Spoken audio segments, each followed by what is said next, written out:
الله محمد رسول الله لا إله إلا الله محمد رسول الله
السلام عليكم ورحمة الله وبركاته.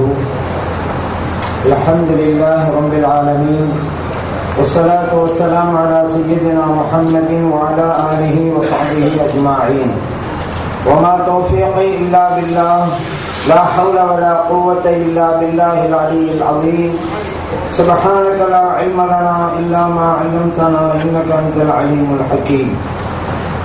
புனிதமிக்க இவ்விழாவின் தகுதிமிக்க தலைவர் அவர்களே, இங்கே வரையை புரிந்து அழகிய கருத்துக்களை அள்ளி வழங்கிய கண்ணியத்திற்குரிய உலமா பெருமக்களே, அவையிலே அமர்ந்துள்ள மரியாதைக்குரிய ஆளின் பெருந்தகைகளே, அன்பார்ந்த பெரியோர்களே, இளைஞர்களே, தாய்மார்களே, சிறப்பு மிக்க இக்கூட்டத்திற்கு ஏற்பாடு செய்திருக்கின்ற சுன்னத் ஜமாத் பேரியக்கம் மும்பை கிளையை சார்ந்த பாராட்டுதலுக்குரிய அன்பர்களே, புனிதமான நிகழ்வில் நம்மையெல்லாம் பங்கெடுக்க செய்து நல்லதை சொல்லவும் கேட்கவும் வாய்ப்பளித்த எல்லாம் நல்ல இறைவனை போற்றி புகழ்ந்து எனதுரையை தொடங்குகின்றேன். எனக்கு முன்பு ஆன்லைன் பெருந்தகைகள் அற்புதமான கருத்துக்களை தந்தாங்க. அதுல நம்முடைய உழைப்பும் வியாபாரமும் ஹலாலான முறையில் இருக்கணும் என்பதை பற்றி எடுத்து சொன்னாங்க. அது ரொம்ப முக்கியம். நபிகள் ஸல்லல்லாஹு அலைஹி வஸல்லம் சொல்லும் பொழுது, ஒரு மனிதன் உண்ணுகின்ற உணவில் சிறந்த உணவு தன்னுடைய கையால் சம்பாதித்து பெற்ற அவன் உண்ணுகிற உணவு தான் என்று சொல்லி காட்டினாங்க. நடைமுறையில சிறந்த உணவுன்னு சொன்னா பிரியாணி, அது உயர்ந்த உணவு நம்ம சொல்லுவோம். சாதாரண உணவு கஞ்சி குடிக்கிறது, அதாவது சாதாரண உணவும். ஆனா நபிகள் ஸல்லல்லாஹு அலைஹி வஸல்லம் சிறந்த உணவுங்கிறதுக்கு இலக்கணம் வாக்கும் பொழுது அவன் சம்பாதிச்சு சாப்பிடணும், அதான் சிறந்த உணவு. ஒரு ஆளு சம்பாதிக்கிறாரு, கஞ்சி சாப்பிடுறாரு, அது மூலம் அது சிறந்த உணவு. சம்பாதிக்கல, பிரியாணியே சாப்பிட்டாலும் சிறந்த உணவு கிடையாது. அப்ப அதன் மூலம் சம்பாதிப்பது வேண்டும், அது ஹலாலான முறையிலே இருக்கணும். இப்படி சொன்ன நபிகள் ஸல்லல்லாஹு அலைஹி வஸல்லம் அவர்கள் தாவூத் அலைஹிஸ்ஸலாம் அவர்கள் தங்களுடைய கையால் உழைத்துத்தான் சாப்பிட்டார்கள் என்கின்ற தகவலையும் நமக்கு தருகிறார்கள். மேலும் நபிகள் ஸல்லல்லாஹு அலைஹி சொல்றாங்க, அல்லாஹு தஆலா இறை தூதர்களுக்கு கட்டளையிட்டதான் இறை நம்பிக்கையாளர்களான மூமின்களுக்கும் கட்டளையிடுகிறான். ஏன்னா அல்லாஹு தஆலா குர்ஆனில குலூ மினத் தய்யிபாத்தி யா அய்யுஹ ருசுலு, இறை தூதர்களே குலூ மினத் தய்யிபாத்தி, நல்லதை உண்ணுங்க, வஅமலு சாலிஹா, நல்லதை செய்யுங்க என்று அல்லாஹ் சொல்லி காட்டுறான். இதே கட்டளையை தான் இறைவன் இறை நம்பிக்கையாளர்களுக்கும் தருகிறான். யா அய்யுஹல்லதீன ஆமனு குலூ மின் தய்யிபாத்தி மா ரஸக்னாக்கும், இறை நம்பிக்கையாளர்களே நான் உங்களுக்கு தந்ததிலிருந்து ஹலாலானதை மட்டும் உண்ணுங்க என்று இறைவன் வசனத்தை சொல்றான். இறை தூதர்களுக்கு என்ன கட்டளையோ அதே கட்டளை தான் இறை நம்பிக்கையாளர்களுக்கு என்பது நபிகள் ஸல்லல்லாஹு அலைஹி வஸல்லம் ஒரு நமக்கு கற்றுத் தராங்க. அதனால ஹலாலான உணவை நம்ம உண்ணுவோம். சில பேர் நம்மளே நினைக்கிறாங்க, என்னங்க ஒரே கஷ்டமா இருக்குது, அல்லாஹ்ட்ட நான் கேட்டுக்கிட்டு தான் இருக்கிறேன், ஆனா தரவே மாட்டேங்கிறானே, எவ்வளவோ கேட்டுட்டான் அல்லாஹ்ட்ட தரலையே அப்படிங்கிற ஒரு ஏக்கம் ஒரு ஆதங்கம் இருந்துகிட்டு. அதுக்கு நபி நாம் ஸல்லல்லாஹு அலைஹி வஸல்லம் சொல்றாங்க, நீங்க கேட்டா அல்லாஹ் தரணும்னு சொன்னா நீங்கள் உண்ணுகின்ற உணவை ஹலாலாக வைத்துக் கொள்ளுங்க, நீங்கள் உடுத்துகின்ற உடைய ஹலாலாக வைத்துக் கொள்ளுங்க, அப்பதான் உங்களுடைய பிரார்த்தனை அல்லாஹ்ட்ட அங்கீகரிக்கப்படும் அப்படின்னு நபி நாம் ஸல்லல்லாஹு அலைஹி வஸல்லம் சொல்லிட்டு இன்னொரு உதாரணத்தை சொல்றாங்க. ஒரு ஆளு ஒரு நெடுந்தூரம் பயணத்துல ஈடுபடுறாரு, அல்லாஹ்ட்டையும் தன்னுடைய கைகளை ஏந்தி யா ரப்பி யா ரப்பி எனது ரப்பே எனது ரப்பே என்று அழைக்கிறாரு. ஆனா அவர் உண்ணுகின்ற உணவு ஹராமா இருக்குது, மத்அமுஹு ஹராமுன் வ மல்பஸுஹு ஹராமுன், அவர் உடுத்துகின்ற உடைய பார்த்தாலும் ஹராமா இருக்குது. இப்படி இருந்தா அண்ணா யுஸ்தஜாபு லிதாலிக, இவருக்கு எப்படிங்க பதில் கொடுக்கப்படும் அல்லாஹ்வுடைய தரப்பில் இருந்து என்ன நபி நாம் ஸல்லல்லாஹு அலைஹி சொல்றாங்க. ஏன் இந்த பயணத்தை சொல்றாங்க? பொதுவா ஒரு பயணியாக இருக்கும் பொழுது அல்லாஹ்ட்ட கேட்டா அந்த துஆ அங்கீகரிக்கப்படும் என்று நபி நாம் ஸல்லல்லாஹு அலைஹி வஸல்லம் சொல்றாங்க. யாருடைய துஆக்கள் அங்கீகரிக்கப்படும் அப்படின்னு சொல்லும் பொழுது நோன்பாளி நோன்பு திறக்கிற நேரத்தில் ஒரு தந்தை பிள்ளைக்கு செய்யற துஆ, அதே போல அந்த திக்ர் செஞ்சுட்டு குர்ஆன் ஓதிட்டு கேட்கிற துஆ, 5 நேர தொழுகையை தொழுதுட்டு கேட்கிற துஆ, நடுநிசி நேரத்திலே நாம் கேட்கிற துஆ, இதுவெல்லாம் கபூலாகுங்க. அந்த பட்டியல்ல தான் நபி நாம் ஸல்லல்லாஹு அலைஹி வஸல்லம் அவர்கள் பயணத்தையும் சொல்லி காட்டுறாங்க. ஒரு பயணத்தில் இருக்கும்பொழுது அவர் ஊர் திரும்புறக்குள்ள அல்லாஹ்ட்ட கேட்டா அல்லாஹ் கபூல் செய்வான். இவர் பயணத்துல இருக்கிறாரு, அது நெடுந்தூர பயணத்துல இருக்கிறாரு, அப்படியானால் இவர் செய்த துஆ கபூல் ஆகணும். ஆனா கபூல் ஆகல, காரணம் இவர் உண்ணுகின்ற உணவு ஹராமாக இருக்கிறது என்று நபி நாம் ஸல்லல்லாஹு அலைஹி சொல்றாங்க. அதனால வியாபாரம் உழைப்பு சம்பாத்தியம் ஹலாலா இருக்கணும். வியாபாரம் செய்யறோம், கடன் வாங்கி தான் நம்ம வியாபாரம் செய்வோம். அந்த கடனை கூட வட்டி அடிப்படையில் வாங்கக்கூடாது. நீங்க அப்படிதான் நிறைய பேர் வட்டி தான் வாங்குறேன், ஏன் கேட்டுச்சோன்னா இல்லைன்னா கடனே கிடைக்க மாட்டேங்குது அப்படிங்கிறாங்க. என்னங்க இது? அப்போ கடன் கிடைக்கலன்னு சொன்னா அல்லாஹ் தடுத்ததை செஞ்சு நம்ம கடன் வாங்கணுமா? நம்மளுடைய உயிருக்கு ஆபத்து அப்படின்றாதான் ஒரு ஹராம் ஹலால் ஆகும். சாதாரணமா நம்முடைய தரத்தை உயர்த்துறதுக்காக வேண்டி இப்போது இருக்கிறோம், சாப்பிட்டு இருக்கிறோம், ஒன்னும் பிரச்சனை இல்லை, ஆனால் நம்முடைய தரத்தை உயர்த்த நினைக்கிறோம், வியாபாரத்தை கூட்டினாக இன்னும் நம்ம நல்லா வசதியா வாழலாமே அப்படிங்கிறதுக்கு அதுக்காக கடன் வாங்குறோம், பொருள் கடையெல்லாம் பர்ச்சேஸ் பண்ணோம் அப்படின்ட்டு. இது சாதாரணமா கடன் வாங்கலாம், ஆனா வட்டிக்கா வாங்கலாமா? வாங்க கூடாது. கடன்ல நம்ம மார்க்க அனுமதிக்குதுங்க. இப்போதைக்கு கடன் இல்லாத நபர்களே யாரும் இல்லைங்கிற அளவுக்கு தான் இருக்குது. எல்லாருக்கும் கடன் இருக்குது. என்ன வித்தியாசம்? பெரும்பெரும் கோடீஸ்வரர்களுக்கெல்லாம் கோடிக்கணக்கில் கடன் இருக்குது, சாமானியர்களுக்கு ஆயிரக்கணக்கில் கடன் இருக்கு. அவ்வளவு வித்தியாசமே தவிர எல்லாருக்கும் கடன் இருக்குதுங்க. ஏன்னா பொதுவாக சொல்லுவாங்க, அதான் பள்ளிக்கூடத்தில் படிச்சு கொடுக்கும்போது அது ஆசிரியர் கட்டம் கொடுத்துறாரு கடன் வாங்குறது சொல்லி. கணக்கு வாத்தியார் வந்தாரு அது கிளாஸுக்கு, ஒரு பையன் கேட்டாரு, டேய் 5ல் 7 போகுமா அப்படின்றாரு. போகாது சார் அப்படின்னு. இவர் சொன்னாரு, அடுத்த ஸ்தானத்துல இருந்து கடன் வாங்கி கடி அப்படிங்கிறாரு. அப்ப சொல்லிக் கொடுக்கும் பொழுது அடுத்த கடன் வாங்கு அப்படிங்கறதுனால இப்ப எல்லாமே கடனா தான் இருக்கிறாங்க. சில பேர் கடன் கொடுக்க பயப்படுறாங்க, ஏன்னா கொடுத்தா வாங்க முடியல, கொடுத்தவன் இறக்கப்பட்டு அது திரும்ப வாங்குறதுக்குள்ள உயிர் போயிருது. அந்த மாதிரி தான் ஒரு ஆள் கடன் கொடுத்தாரு, போய் கேட்கிறாரு, என்னங்க கொடுத்தவனால தரமாட்டேங்கிறாரு. அவர் அசால்ட்டா தராமையே கடன் எடுத்துக்கிட்டே இருக்கிறாரு. கடைசியில் சொன்னாரு, ஏங்க இத நன்றியா, உங்களுக்கு உதவிங்கிறதுனாலதான் நான் கடன் தந்து உதவுனேன், நீங்க நன்றி இல்லாம இருக்கிறீங்களே அப்படின்னு சொல்லிட்டு நன்றி மறப்பது நன்றன்று அப்படின்றாரு. அந்த சொன்னா நன்றல்லது அன்றே மறப்பது நன்று போயிட்டோம் அப்படின்றாங்க. இந்த மாதிரி சில பேர் இருக்கிறாங்க. அதனால நாங்க கடன் வாங்குங்க, ஆனா வட்டி இல்லாம இருக்கணும். ஏன்னா அல்லாஹ் தஆலா குர்ஆன்ல ஒரே ஒரு நபர்கிட்ட போரிட அவன் அறிவிப்பு செய்கிறான். குர்ஆன்ல ஒருவர், அதே போல ஹதீஸ் குத்ஸில ஒருவர், இப்படி 2 பேர். குர்ஆன்ல யார் தெரியுமில? வட்டி தான். அல்லாஹ் குர்ஆன்ல சொல்லும் பொழுது ஃபஇல்லம் தஃஅலு ஃபஅதனு பிஹர்பின் மினல்லாஹ், வட்டி வாங்காதீங்க, மீறி செஞ்சீங்களாக இறைவனோடு போரிட தயாராகுங்கள் அப்படிங்கிறான். யாரும் அல்லாஹ்வோடு போரிட முடியுமா? போரிட்டு வெற்றி பெற முடியுமா? முடியாதுங்க. அதனாலதான் என்ன சொல்றான், செய்யாதுங்க. அதே போல ஹதீஸ் குத்ஸில இறை நேசர்கள் சம்பந்தமா சொல்றான், மன் ஆதானி வலியன் ஃபக்கத் ஆதன்துஹு பில் ஹர்பி, என் நேசரை யாராவது பகைச்சுக்கிட்டா அவர்களோடு யுத்த பிரகடனம் செய்கிறேன். புகார்ல பதிவு செய்யப்பட்டிருக்கு. அப்ப இறைவன் இந்த அளவுக்கு கண்டித்து சொல்லுகிறனால வட்டிங்கிறத அறவே ஒதுக்கிறணும். வட்டி வாங்கவும் கூடாது, வட்டி கொடுக்கவும் கூடாது. இந்த நிலையில் நம்ம வாழ்ந்தாதான் நம்முடைய சம்பாத்தியம் ஹலாலு, அதன் மூலம் நாம் உண்ணுகிற உணவு ஹலாலாக இருக்கும். அதெல்லாம் உயர்வு இருக்கிறது.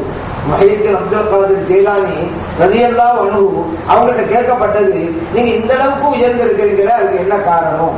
அவங்க சொன்னாங்க, எனது தாயார் எனக்கு வழங்கிய 2 அறிவுரைகள் தான் காரணம் அப்படின்னாங்க. அது என்ன அறிவுரை? அது சொல்லி காட்டுறாங்க. ஒன்று, என் தாயார் எனக்கு சொன்னாங்க, அன்பு மகனே, நீ உண்ணுகின்ற உணவு எக்காலமும் ஹலாலாகத்தான் இருக்கணும், ஹராம சாப்பிடாத அப்படின்னாங்க. அதை நான் பின்பற்றிக்கிட்டே வந்தேன். அதுபோல இன்னொன்னு சொன்னாங்க, அன்பு மகனே, நீ என்ன பேசினாலும், யாரிடம் பேசினாலும், எப்போ பேசினாலும் உண்மையை மட்டும்தான் பேசணும், பொய் பேசுறாதன்னாங்க. அதே நான் நடைமுறைப்படுத்தினேன். அதனால அல்லாஹ் என்னை இந்த அளவுக்கு உயர்த்திட்டான் அப்படின்னாங்க. பாத்தீங்களா, 2 சப்ஜெக்ட், அதுல ஹலாலான உணவை தான் அங்கே சுட்டி காட்டுகிறார்கள். அதாவது நம்ம உண்ணுகின்ற உணவு ஹலாலா இருக்கணும். இப்ப ஷாஃபி இமாம் அஹ்மத் ஹம்பல் ரஹ்மத்துல்லாஹி அலைஹி அவங்க வீட்டுக்கு போன பிறகு நிறைய சாப்பிட்டாங்களா. என்னன்னு கேட்டா, நான் மற்ற இடங்கள்ல ஒழுங்கா சாப்பிட முடியல, இங்க ஹலாலான உணவு இருக்குது, கிடைத்த இடத்துல நிறைய சாப்பிடுறதுனாலதான் நிறைய சாப்பிட்டேன் அப்படின்னாங்க. அதனால ஹலாலான உணவுக்கு நாம் முக்கியத்துவம் தர வேண்டும். அடுத்ததாக நம்ம நடைமுறையில் இருக்கக்கூடிய ஒரு சில நிகழ்வுகள், நம்ம எல்லாம் சுன்ன ஜமாத் கொள்கையில் இருக்கிறோம். நம்முடைய இமாம்கள், அதற்கு முன்னால் உள்ள சஹாபா பெருமக்கள் என்ன நமக்கு கற்று தந்தாங்களோ அதன் பிரகாரம் நம்ம செஞ்சுட்டு இருக்கோம். அதை கூட சில பேர் அது இல்ல இது இல்லைன்னு மறுக்கிறாங்க. உதாரணத்துக்கு மௌலிது ஓதுறோம், இறந்து போனவர்கள் ஃபாத்திஹா ஓதுறோம், இதெல்லாம் இல்லை இல்லை என்பார்கள். குர்ஆனை படிக்காதவர்கள், ஹதீஸை படிக்காதவர்கள். குர்ஆனை ஹதீஸ் படிச்சுட்டா இந்த மௌலிது ஃபாத்திஹா எல்லாம் இருக்குது அப்படிங்கிறத நம்ம புரிஞ்சுக்கிறாங்க. மௌலிதுன்னு எடுக்கும் பொழுது கவி நடையிலே புகழ்வதற்கு தான் மௌலிதுங்கிற வார்த்தை நம்ம யூஸ் பண்ணிக்கிட்டு இருக்கோம். கவி நடையிலே புகழ்வது நபிகள் ஸல்லல்லாஹு அலைஹி வஸல்லம் அவங்க காலத்திலே இருந்தது. சஹாபா பெருமக்கள் செஞ்சாங்க, அதை அங்கீகரித்துக் கொண்டார்கள் நபிகள் ஸல்லல்லாஹு அலைஹி வஸல்லம் அவர்கள். அப்துல்லாஹ் இப்னு ரவாஹா ரலியல்லாஹு அன்ஹு அவர்கள் நபிகள் ஸல்லல்லாஹு அலைஹி வஸல்லம் புகழ்ந்து படிக்கிறாங்க. இது புகாரிலே பதிவு செய்யப்பட்டிருக்கிறது. வஃபீனா ரசூலுல்லாஹி யத்லு கிதாபஹு என்று இடம்பெறுகின்ற வரிகள், கவிதை வரிகள் நீங்க புகாரில பார்க்கலாம். இப்ப தமிழ்ல வந்துருச்சு புகாரி. மௌலிது நபிகள் ஸல்லல்லாஹு அலைஹி வஸல்லம் காலத்துல ஓதப்பட்டதுங்கிறத இதன் மூலம் நம்ம புரிந்து கொள்றோம். அடுத்து ஹஸ்ஸான் இப்னு சாபித் ரலியல்லாஹு அன்ஹு நபிகள் ஸல்லல்லாஹு அலைஹி வஸல்லம் அவர்களை புகழ்ந்து படித்தார்கள். முஸ்லிமிலே பதிவு செய்யப்பட்டிருக்கிறது. அதே முஸ்லிம் தமிழ்ல வந்திருக்கு இப்பொழுது, அதை பார்க்கலாம். கவிதை வரிகள் ஏறத்தாழ 15க்கும் மேற்பட்ட கவிதை வரிகள் அதில் இடம்பெற்றிருக்குது. இதெல்லாம் பார்க்கும் பொழுது சஹாபா பெருமக்கள் மௌலிது ஓதிருக்கிறார்கள். கஅப் இப்னு ஸுஹைர் ரலியல்லாஹு அன்ஹு அவர்கள் நபிகள் ஸல்லல்லாஹு அலைஹி வஸல்லம் புகழ்ந்து படிக்கிறாங்க. இது ஹாக்கிம்ல பதிவு செய்யப்பட்டிருக்கு. இந்த ஹதீஸெல்லாம் பார்க்கும் பொழுது நபிகள் ஸல்லல்லாஹு அலைஹி வஸல்லம் காலத்துல மௌலிது இருந்திருக்குங்கிறத நம்ம புரிஞ்சுக்கிறோம். அதனாலதான் மௌலிது ஓதுவதுங்கிறது சுன்னத்து அப்படிங்கிறோம். இன்னைக்கு வஹாபியரும் கூட சஹாபா பெருமக்கள் ஓதுன மௌலிதை ஏற்றுக்கொள்கிறாங்க. ஏன்னா மறுக்க முடியாதுல. முன்னால மௌலிது பிதத் பிதத் ஏங்க பிதத்துங்கிறீங்க? சஹாபா பெருமக்கள் ஓதி இருக்கிறாங்க, புகாரில் இருக்கு, முஸ்லிம் இருக்கு சொன்னாக்கா அவங்க எல்லாம் ஓதி இருக்கிறாங்க, அவங்க சரியா ஓதுனாங்க, நீங்க ஓதுற தப்பு இருக்கு, அதனாலதான் நான் அப்படி சொல்றோம் அப்படின்னு ட்ராக்க மாத்திக்கிட்டாங்க. அப்ப நம்ம சொன்னோம், சரி நாங்க ஓதுற மௌலிதை விட்டு போடுங்க, சஹாபா பெருமக்கள் ஓதுற மௌலிது புகாரி முஸ்லிம் இருக்குதுல அதை ஓதுங்களேன், ஏன் அதையும் ஓத மாட்டேங்கிறீங்க? எல்லாம் தப்பு இல்லையில ஓத வேண்டியதானே? அதே ஓத மாட்டாங்க. நம்ம ஓதுறவங்களையும் ஓதாதீங்க நிறுத்தணும். அதுக்கு ஏதாவது காரணம் சொல்லணும். அதான் அதுல தப்பு இதுல தப்புங்கிறது. அப்படி சொல்றதுக்கு காரணம் கூட அவர்களுடைய அறியாமை தான் புரிஞ்சுக்கணும். அடுத்ததாக இப்ப நம்ம எல்லாம் மௌலிது ஓதுறோம் வீடுகள்ல, அது என்ன நன்மை கிடைக்குது அப்படின்னு கேட்டா, முதலாக மலக்குமார்களுடைய உறுதுணை நமக்கு கிடைக்கிறது. குறிப்பா ஜிப்ரீல் அலைஹிஸ்ஸலாம் அவர்களுடைய உதவி நமக்கு கிட்டுது. ஏன்னா நபிகள் ஸல்லல்லாஹு அலைஹி வஸல்லம் அவர்கள் ஹஸ்ஸான் இப்னு சாபித் ரலியல்லாஹு அன்ஹு அவங்களுக்கு துஆ செய்றாங்க. அல்லாஹும்ம அய்யிதுஹு பிரூஹில் குத்ஸி, யா அல்லாஹ் இந்த ஹஸ்ஸான் இப்னு சாபித் ரலியல்லாஹு அன்ஹு அவங்களுக்கு நீ ஜிப்ரீல் அலைஹிஸ்ஸலாம் அவர்களின் மூலமாக உறுதிப்படுத்துவாயாக. புகார்ல பதிவு செய்யப்பட்டிருக்கு. இந்த துஆ ஹஸ்ஸான் இப்னு சாபித் ரலியல்லாஹு அன்ஹு எப்படி கிடைச்சு, ஏன் கிடைச்சு? மற்ற சஹாபா மக்களுக்கு இந்த துஆ கிடைக்கலையே, இவங்களுக்கு தான் கிடைச்சிச்சு. காரணம், இவங்க மௌலிது ஓதுனாங்க, நபிகள் ஸல்லல்லாஹு அலைஹி வஸல்லம் புகழ்ந்து படிச்சாங்க, அதனாலதான் இது கிடைக்குது. அதே போல நபிகள் ஸல்லல்லாஹு அலைஹி வஸல்லம் சொல்றாங்க, ஹஸ்ஸான் இப்னு சாபித் ரலியல்லாஹு அன்ஹு அவங்கள பார்த்து, ஹஸ்ஸான் அவர்களே, நீங்கள் என்னை புகழ்ந்து படிக்கும் காலமெல்லாம் அல்லாஹ் தஆலா ஜிப்ரீல் அலைஹிஸ்ஸலாம் அவர்கள் மூலமாக உங்களை உறுதிப்படுத்திக் கொண்டே இருப்பான் அப்படின்னாங்க. முஸ்லிம்லே பதிவு செய்யப்பட்டிருக்கு. நாமும் மௌலித் ஓதுனா இந்த ஹதீஸ் அடிப்படையில ஜிப்ரீல் அலைஹிஸ்ஸலாம் அவர்களுடைய உதவியும் அவர் உறுதிப்பாடும் நமக்கு கிடைத்துக் கொண்டே இருக்கும். அதனாலதான் நம்ம மௌலித் ஓதுறோம். அடுத்து இன்னொரு பிரயோஜனம் என்ன? நம்ம தொழுதா நன்மை கிடைக்கும், சவாபு கிடைக்கும். தொழுதா 2 ரக்காத் மலக்குமார் நன்மை எழுதிடுறாங்க. அதுபோல நோன்பு வைக்கிறோம், மலக்குமார் நன்மை எழுதிடுவாங்க. ஜகாத் கொடுக்கிறோம், ஹஜ்ஜு செய்யறோம், தர்மம் செய்யறோம், இதுக்கெல்லாம் மலக்குமார் நன்மை எழுதுறாங்கல்ல. அந்த மாதிரி தான் நம்ம மௌலித் ஓதுனாலும் மலக்குமார்கள் நமக்கு நன்மையை எழுதுகிறார்கள், சவாபு நமக்கு கிடைக்குது. காரணம் அது ஒரு வணக்கம்ங்கிற அடிப்படையில. இத ஹஸ்ஸான் பின் சாபித் ரலியல்லாஹு அன்ஹு அவர்கள் தாங்க படிக்கும் பொழுது சொல்லி காட்டுறாங்க. முஸ்லிம்களே இடம் பெற்றிருக்கிறது இது. அவங்க சொல்றாங்க, ஃபஅஜப்து அன்ஹு, நபி நாம் ஸல்லல்லாஹு அலைஹி வஸல்லம் அவங்களை நான் புகழ்ந்து படிக்கிறேன். ஃபஇன்தல்லாஹி ஃபீ ஸாக்கல் ஜஸாஉ, அல்லாஹ்விடத்துல இதற்குரிய நற்கூலி எனக்கு இருக்குது அப்படிங்கறாங்க. இத நபி நாம் ஸல்லல்லாஹு அலைஹி ஏற்றுக்கொண்டாங்க. ஃபஇன்தல்லாஹ், அல்லாஹ்விடத்தில் உண்டு, ஃபீ ஸாக்க, நான் அவர்களை புகழும் விஷயத்துல, அல் ஜஸா, நற்கூலி. நம்ம எல்லாம் ஒரு ஆளை பார்த்து உதவி செஞ்சுட்டா ஜஸாக்கல்லாஹ் அப்படிமோம்ல, அல்லாஹ் உங்களுக்கு நற்கூலி வழங்குவாங்க. அந்த ஜஸாங்கிறதா இருக்குது. நபி நாம் ஸல்லல்லாஹு அலைஹி வஸல்லம் புகழ்ந்தால் எனக்கு நற்கூலி உண்டு, சவாபு உண்டு அப்படிங்கிறாங்க. இதை நபி நாம் ஸல்லல்லாஹு அலைஹி வஸல்லம் ஏற்றுக்கொள்றாங்க. முஸ்லிம்களே இருக்குது. அதனால நம்ம வீடுகள்ல மௌலித் ஓதுனா அதற்கு நாம் செலவழிக்கிற அந்த நேரங்கள் ஒவ்வொரு மணி துளிக்கும் நமக்கு சவாபு எழுதப்படுகிறது. காரணம் அதுவும் ஒரு வணக்க வழிபாடு அப்படிங்கறத இந்த அது மூலம் புரிந்து கொள்றோம். அடுத்து இன்னொரு பிரயோஜனம் என்ன அப்படின்னு கேட்டா, நபி நாம் ஸல்லல்லாஹு அலைஹி வஸல்லம் மஹப்பத் நமக்கு கிடைக்குது. ஸல்லல்லாஹு அலைஹி வஸல்லம் ஒரு தடவை திருவழியா போறாங்க. சிறுமிகள் எல்லாம் தப்படித்து பாட்டு பாடி நபி நாம் ஸல்லல்லாஹு அலைஹி வஸல்லம் புகழ்றாங்க. அதுல ஒரு வாசகம், யா ஹப்பதா முஹம்மதுன் மின் ஜாரின், பக்கத்து வீட்டுக்காரர்கள் எல்லாம் எங்கள் நபி முஹம்மது ஸல்லல்லாஹு அலைஹி வஸல்லம் அவர்கள் சிறந்தவர்களாக இருக்கிறார்கள் என்று கூறி புகழ்ந்து படிக்கிறாங்க சிறுமிகள். இது கேட்கிறாங்க நபி நாம் ஸல்லல்லாஹு அலைஹி வஸல்லம். சிறுமிகளை பார்த்து சொன்னாங்க, சிறுமிகளே, யஅலமுல்லாஹ், அல்லாஹ் அறிந்து வைத்திருக்கிறான், இன்னி இந்த உஹிப்புக்குள்ள, நிச்சயமாக நான் உங்களை நேசிக்கிறேன் அப்படின்னாங்க. இப்னு மாஜால பதிவு செய்யப்பட்டிருக்கு. அந்த ஊர்ல எத்தனையோ சிறுமிகள், ஆனா ஸல்லல்லாஹு அலைஹி வஸல்லம் உங்களை நான் நேசிக்கிறேங்கிற வார்த்தையை பெற்ற சிறுமிகள் அந்த சிறுமிகள் தான், மௌலித் ஓதிய சிறுமிகள் தான் இந்த ஒரு சிறப்பான வார்த்தையை நற்செய்தி பெறுகிறாங்க. அந்த வகையில நாம மௌலித் ஓதுறோம் வச்சுருங்களேன், நபி நாம் ஸல்லல்லாஹு அலைஹி வஸல்லம் உடைய மஹப்பத் நமக்கு கிடைக்கும். அதன் அடிப்படையிலே தான் இதை நாம் செய்து கொண்டிருக்கிறோம். இதையெல்லாம் சொன்னாக்கா அண்ணங்க என்னங்கிறாங்க, என்னடா குர்ஆன் படிக்கல, குர்ஆன் படிக்கலையில நம்ம படிச்சு தெரியலங்கிற உணர்ந்து இருக்காங்களா? அதுவும் கிடையாது. இப்போ அறியாம 2 வகை இருக்கு. ஒரு சில பேருக்கு தெரியாது, ஆனா எனக்கு தெரியாதான் அப்படிங்கிற ஒரு உணர்வுல இருப்பாங்க. இவங்க தெரிந்து கொள்ள வாய்ப்பு இருக்கு. ஏன் எனக்கு தெரியலன்னு தான் வழங்கி வச்சிருக்காங்கல்ல, தெரிவதற்கு வாய்ப்பு இருக்குது. இன்னும் சில பேர் இருக்கிறாங்க தெரியாது, ஆனா தெரிஞ்சவங்க நினைச்சிட்டு இருப்பாங்க. இவங்களோட அறியாம போறது வாய்ப்பே இல்லை. ஏன் தெரியும்னு நினைச்சுக்கிட்டே இருக்கிறாங்க. தெரியா நினைச்சாதானே இதெல்லாம் கற்றுக்கொள்ளணும் அப்படின்னு எண்ணம் வரும். தெரியும் அப்படி எண்ணம் இருக்குது. இந்த வஹாபியெல்லாம் இந்த 2ஆம் நிலைமை தான், தெரியாது ஆனா தெரியும் நினைச்சிட்டு இருப்பாங்க. ஒரு ஆசிரியர் பிள்ளைகிட்ட மாணவர்கிட்ட ஒரு கேள்வி கேட்கிற ஒரு பையன்கிட்ட, முக்கணி என்றால் என்னன்னு தெரியுமா? தெரியும் சார் அப்படின்னு அவன் சொன்னான். சரி அது சொல்லு அப்படின்னு சொன்னோன்னு அவன் சொன்னான், அகமது கனி, ஷாஜஹான் கனி, நாகூர் கனி அப்படின்ட்டான். என்னடா இது முக்கணி என்று சொன்னா மாப்பழா வாழை நம்ம படிச்சு வச்சிருக்கோம். அவன் என்னடாண்டா அவ தெருவில் இருக்கக்கூடிய 3 நாகூர் கனியையும் அகமது கனியும் ஷாஜஹானையும் பிடிச்சு விட்டான். இங்கதான் ஆபத்து இருக்குது. முக்கணி என்னன்னு தெரியாம இருந்திருந்தா இவர் சொல்லிக் கொடுப்பாரு, மாப்பழா வாழை சொல்லிக் கொடுப்பாரு, தெரியும். ஆனா அவனுக்கு தெரியாது, தெரியும் என்றே நினைத்துக் கொண்டு இருக்கிறான். அவன் அந்த தெருவில் உள்ள அந்த கனி 3 பேரை தான் அவன் நினைச்சுக்கிட்டு இருக்கிறான். இங்கதான் ஆபத்து இருக்கிறது. அந்த மாதிரிதான் வஹாபியரும் குர்ஆன் தெரியல, ஹதீஸ் தெரியல, ஆனா எல்லாமே தெரியும் நினைக்கிறாங்க. இந்த மௌலிதை கூட நாம் பள்ளிவாசல்ல வைத்து ஓதுறோம். பள்ளிவாசல் வைத்து ஓதுவது என்பது ஒரு சுன்னத்தான காரியம். சுன்னத்துனால என்ன அர்த்தம்? நபி நாம் ஸல்லல்லாஹு அலைஹி வஸல்லம் காலத்துல நடைபெற்ற ஒரு காரியம், அதான் சுன்னத்துன்னு பேரு. நபி நாம் ஸல்லல்லாஹு அலைஹி வஸல்லம் காலத்துல பள்ளிவாசலில் மௌலிது ஓதப்பட்டது. அதற்காக வேண்டி நபி நாம் ஸல்லல்லாஹு அலைஹி வஸல்லம் முக்கியத்துவமே கொடுக்கறாங்க. எந்த அளவுக்கு? இப்ப நம்ம பள்ளிவாசலாம் பாப்பீங்க, வெள்ளிக்கிழமை ஹத்தீப் மிம்பர் படியில ஏறி நிற்பதற்காக வேண்டி மிம்பர் படியை அமைச்சு கொடுத்திருக்கு, பயான் பண்றதுக்கு. அதை நீங்க பார்த்திருக்கிறீங்க. ஆனா நபி நாம் ஸல்லல்லாஹு அலைஹி வஸல்லம் இன்னொரு காரியத்துக்காகவும் அந்த மஸ்ஜித் நபவியில மிம்பர் படி அமைச்சு கொடுக்கறாங்க. ஏற்கு தெரியுமா? மௌலிது ஓதுறதுக்கு.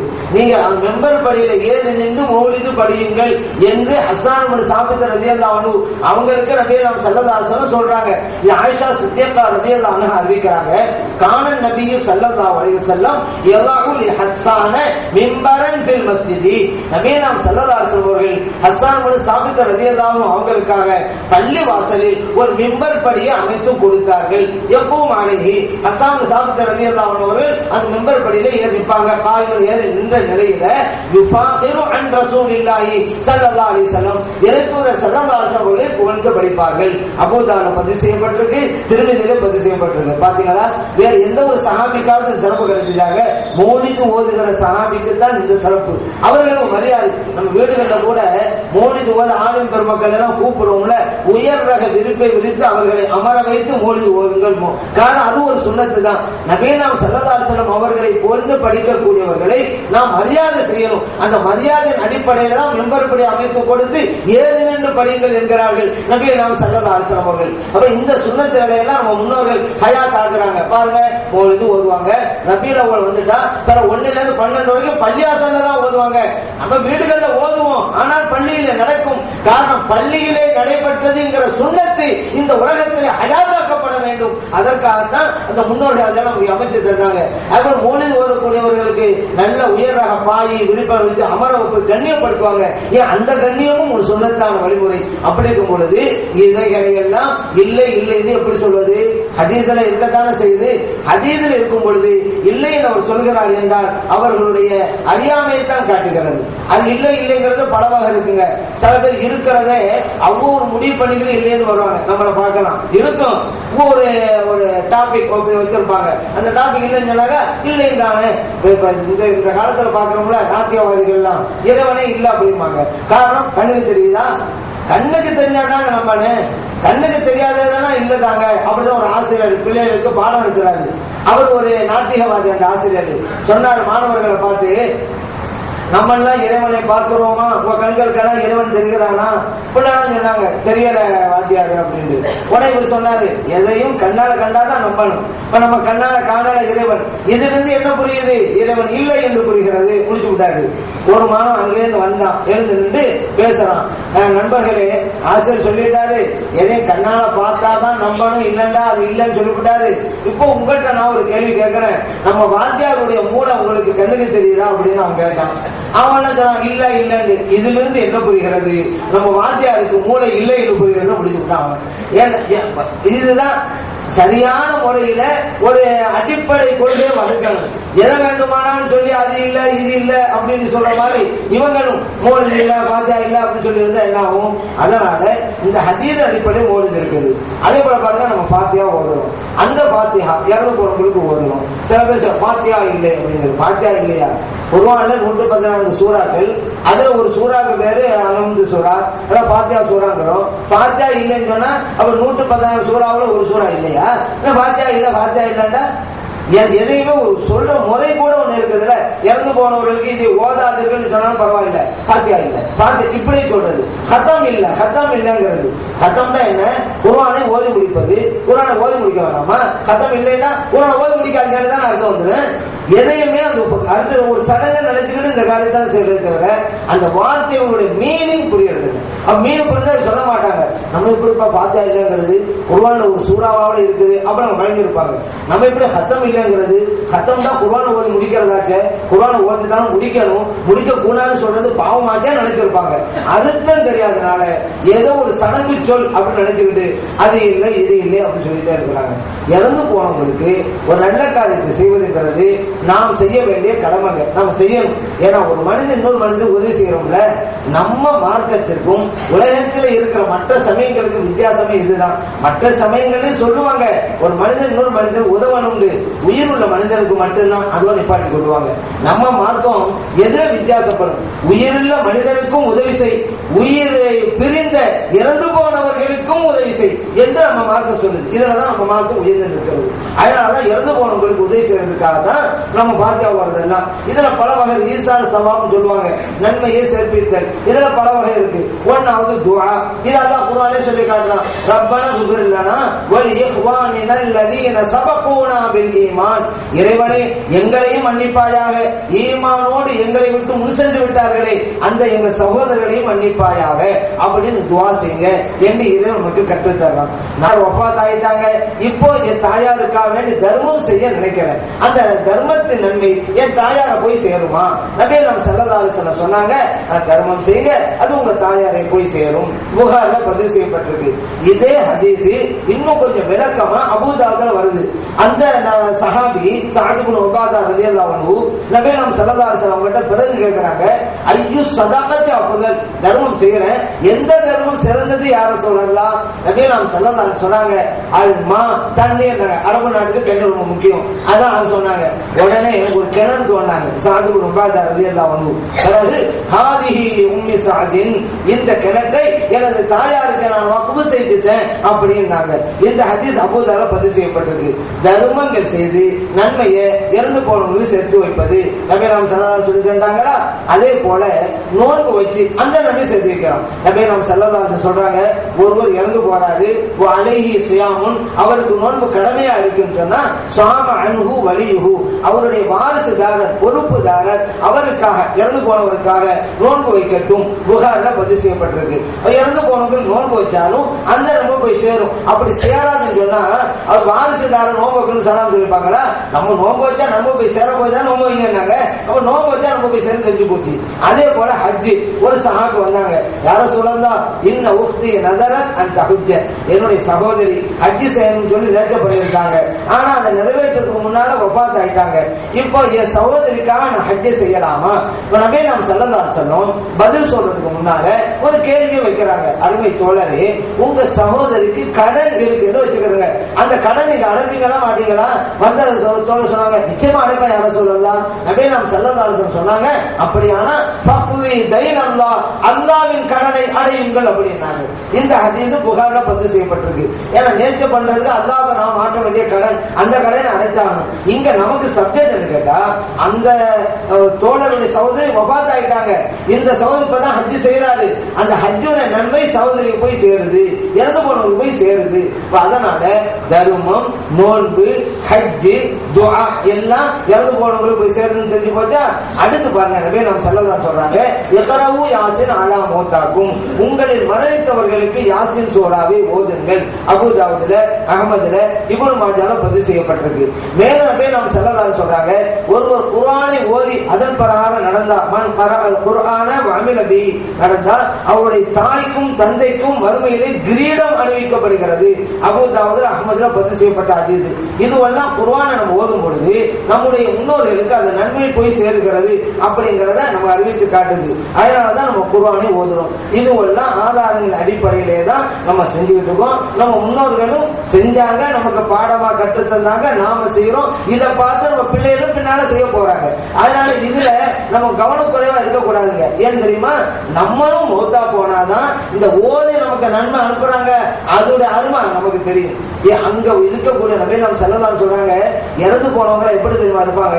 ஒரு நீரில் ஒரு ஆள் மூழ்கிக்கிட்டு இருக்கிறாரு, அந்த நேரத்துல என்னை காப்பாத்துங்க, என்னை காப்பாத்துங்க ஒரு ஆள் குரல் கொடுப்பார். பாத்தீங்களா?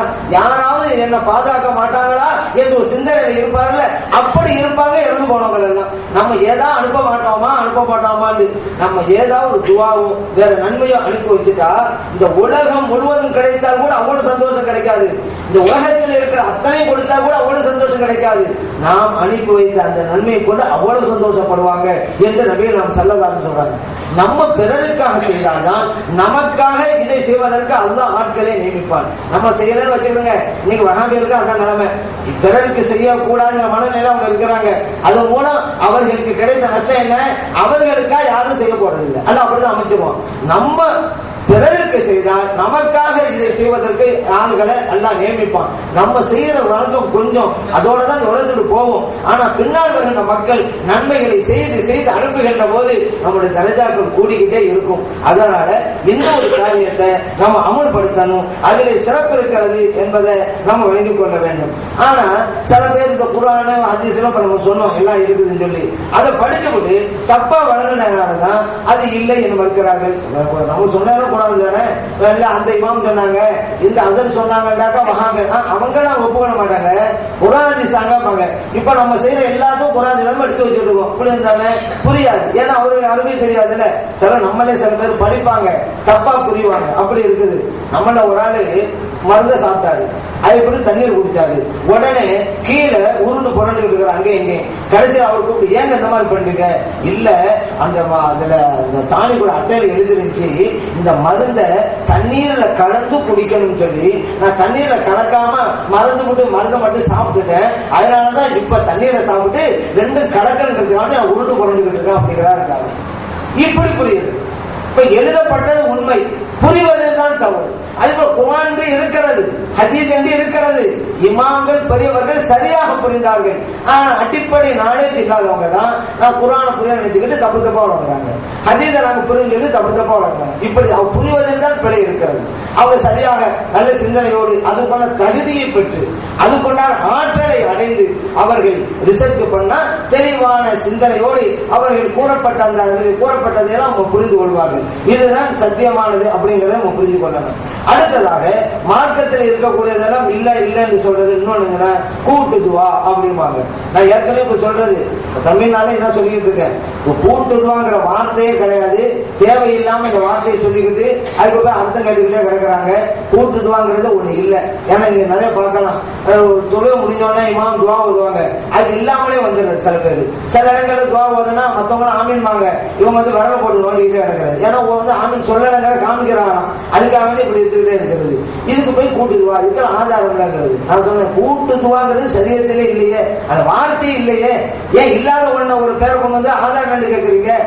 கூட்டுதுவா அப்படின்னு சொன்னா அது அரபியில் என்ன சொல்லுங்க ஃபர்ஸ்ட். நான் எல்லாத்தையும் கேட்டுக்கிட்டு இருக்கேன், வாங்க இதுக்கு பதில் சொல்ல வேண்டும். கூட்டுதுவா என்பதற்கு அரபியில என்ன சொல்லப்படும் அது சொல்லட்டும்.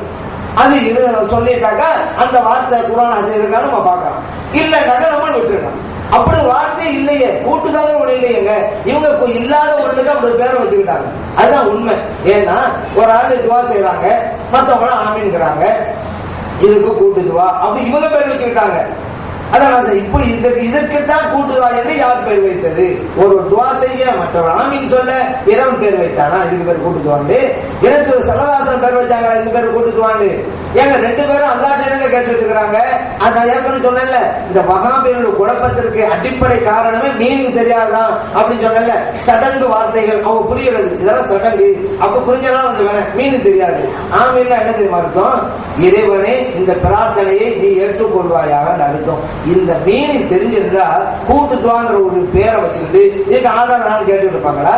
தொழுது முடிஞ்சோட இமாம் அல்லாஹ்ட்ட கேட்கிறாங்க, ரப்பனா ஆத்தினா ஃபித் துன்யா ஹஸனா, இறைவனே எங்களுக்கு இந்த உலகத்தில் அழகிய வாழ்வை தா அப்படின்னு இமாம் அல்லாஹ்ட்ட தான் கேட்கிறாங்க. பின்னால் உள்ள மோமுங்கள்லாம் இறைவனே இந்த துவாவை நீ ஏற்றுக்கொள்வாயாக அல்லாஹ்ட்ட தான் கேட்கிறாங்க. ஏங்க தொழுது கூட ரெண்டு பேரும் அல்லாஹ்ட்ட கேட்டுட்டு இருக்காங்க, இதுக்கு எனக்கு போய் ஆதாரம்? அல்லாஹ்ட்ட கேட்கறது ஆதாரம் கேட்கல. அல்லாஹ் குர்ஆன்ல சொல்றாங்க, உதுஊனி அஸ்தஜிப் லக்கும், என்கிட்ட கேளுங்க நான் தர்றேங்கிறான். ரெண்டு பேரும் அல்லாஹ்ட்ட கேட்டுட்டு இருக்காங்க, நீங்க என்ன கேட்காதீங்க? யார் உங்களுக்கு இந்த அதிகாரத்தை கொடுத்தது? ஒரு அடியார் தன்னுடைய ரப்பிட்ட கேட்கிறாரு, இதை தடுப்பதற்கு நீங்கள் யார்? கேட்பதில் தான் இறைவனுடைய சந்தோஷம் இருக்கிறது, அதை அவர் கேட்கிறாரு. துவா செய்ய கூடாதுன்னு சொல்வதற்கு நீங்கள் யார்? துவா என்பது ஒரு வணக்கம், அத்துவா இபாதா என்று நபி நாம் ஸல்லல்லாஹு அலைஹி சொல்லியிருக்கிறாங்க. அந்த வணக்கத்தை செய்யாதீர்கள் என்று தடுப்பதற்கு நீங்கள் யார்? நீங்க கேட்க கேட்காம போங்க, அந்த நசீபை நீங்க இழந்திருக்க. ஏன் மத்தவங்க கூட கூடாதுன்னு சொல்லி இருக்கிறீங்க? ரெண்டு பேரும் அல்லாஹ்ட்ட தான் கேட்கிறாங்க. ஒரு நாள் தொழுது விட்டாரு, அல்லாஹ்ட்ட கேட்கிறாரு, இறைவனே அந்த சகோதரருக்கு நிறைய பொருள் செல்வத்தை கொடுப்பாயாக. கேட்கலாமா? கேட்கலாமே வஹாபி சொன்னாரு. இதெல்லாம் கேட்கலாமல் அடுத்த சகோதரருக்கு. அதே போலதான் தொழுதுட்டு இறைவனே அந்த சகோதரருடைய துவாவை நீ ஏற்றுக்கொள்வாயாங்கிறாரு. இதை மட்டும் கூடாது நீங்க நீங்க ஆதாரம் தாங்க. இப்ப மகாபீரம் ஆதாரம் தானே. ஒருவன் தொழுது விட்டு எதை வேண்டுமானாலும் இறைவனிடம் கேட்கலாம், ஆனால் ஒரு சகோதரன் பிரார்த்தனையை ஏற்றுக்கொள்வாயாக என்று மட்டும் கேட்கக்கூடாது என்று மகாபீர் சொன்னா அவங்க இதுக்கு ஆதாரம் தரணும். இதை மட்டும் கேட்காத, மத்ததெல்லாம் கேளு, ஆதாரம் அவங்கள தரணும். தரது அவங்க நம்மகிட்ட ஆதாரம் வேணுமா? கூட்டுத்துவாக்கு ஆதாரம் தாங்க, கூட்டுத்துவாக நம்மகிட்ட கேட்டுட்டு இருக்கா? தர வேண்டியது அது மகாபீர் தான் நம்மகிட்ட. ஏன்னா அல்லாஹ்ட்ட கேட்கிறோம், நீ எதையும் கேளு, இதை மட்டும் கேட்காதே. நம்ம சொன்ன ஆதாரம் தரட்டும், நம்ம விட்டுடலாம். தர முடியுமா அவங்களால? அது இறைவன் சொல்றான், உதுஊனி என்னிடம் எதை வேண்டுமானாலும் கேளுங்கள். வஹாபிகள் சொல்றாங்க, எதை வேண்டுமானாலும் கேளு, இந்த துவாவை ஒப்புக்கொள்வாயா, அப்படி மட்டும் கேட்காத. அப்படின்னா இந்த வசனத்துக்கு எதிராக போர் தொடுப்பது யார்? இவங்கதான் குர்ஆனை ஹதீஸை பின்பற்றாங்க. குர்ஆனுடைய கருத்துக்கு எதிரான வகையில செயல்பட்டுக்கிட்டு. அதனால நாம் செய்வதெல்லாம் ஒரு அடிப்படையில ஒரு துவா செய்து மற்ற ஆமீன் சொல்றது நிறைய இருக்க குர்ஆன் தொழுகையில இருக்குது. வலல்லாஹீன் என்று இமாம் சொல்லி முடிப்பாங்க. நம்ம என்ன ஆமீன்கிறோம்ல, ஒரு துவா செய்யறாங்க, நம்ம ஆமீன்கிறோம். மார்க்கம் கட்டுத்தந்து தானே இருக்குது. இப்ப நபி நம்ம ஸல்லல்லாஹு சொல்றாங்க, நீங்க அடுத்தவங்களுக்கு துவா செய்யுங்க, அல்லாஹ் ஒரு மலக்கை ஏற்படுத்திடுறான், அந்த மலக்கு ஆமீன்பாங்க. வழக்கம் மினிசலின், நீ கேட்டது போல உனக்கும் கிடைக்கும்பாங்க. முஸ்லிமிலே திருமதியெல்லாம் பதிவு செய்யப்பட்டிருக்கு. நம்ம சொல்றோம், யா அல்லாஹ் அந்த சகோதரருக்கு நல்ல சோதனை தருவாயாக. உடனே அல்லாஹ் ஒரு மலக்கை நியமிக்கிறான் பக்கத்துல. அந்த மலக்கு சொல்றோம் ஆமீன். அல்லாஹ் துவா செய்யறாங்க, இந்த சகோதரர் கேட்டால அதை ஏற்றுக்கொள்வாயாக.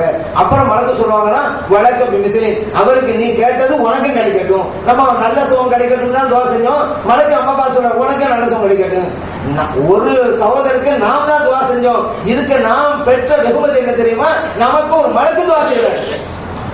இதை நியமிப்பது யாரு? அல்லாஹ். அப்படியானால் நிச்சயமா அங்கீகரிக்கப்படும், சந்தேகமே கிடையாது. இப்படி ஒரு மலக்கை நியமித்து இப்படி சொல்ல வச்சது அல்லாஹ் தானே, நிச்சயமா அங்கீகரிக்கப்படுது.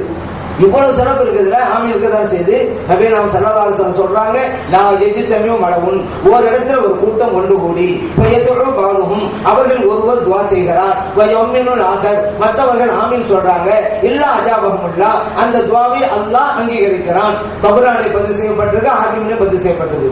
ஒரு நாளைக்கு 5 தடவைகள் இந்த ஹதீஸை நம்ம ஃபாலோ பண்ணாமல் செய்யறோம். 5 தடவை குறைஞ்சபட்சம். பள்ளிக்கு போயிட்டோம்னு வச்சுக்கிறோங்க, 5 வக்துலையும் இந்த ஹதீஸை அமல் செய்யற ஒரு நாளைக்கு. ஏன் ஒரு இடத்தில் ஒரு கூட்டம் ஒன்று கூடி பள்ளியாசனம் ஒன்று கூடிட்டோம், அவர்கள் ஒருவர் துவா செய்ய இமாம் துவா செய்யறாங்க, மற்றவர்கள் ஆமீன் கூட நம்மளாம் ஆமீன் கூறோம், அந்த துவா அங்கீகரிக்கப்படுகிறது. ஹதீஸ்ல இருக்கா இல்லையா செய்யறது? அதனால நீங்க அவங்க சொல்லுவாங்க, தொழுது முடித்தவுடன் இமாம் துவா செய்ய மற்றும் ஆமீன் சொல்ல ஆதாரம் தாங்க அப்படிம்பாங்க. இதை ஒரு சடங்கு நடத்திக்கிட்டு இந்த சடங்குக்கு ஆதாரம் இருக்கான்னு கேட்டாங்க. நான் ஏற்கனவே சொன்னேன், இமாம் துவா செய்யறது ஆமீன் சொல்லி எல்லாம் அல்லாஹ்ட்ட கேட்கறேங்கிறது.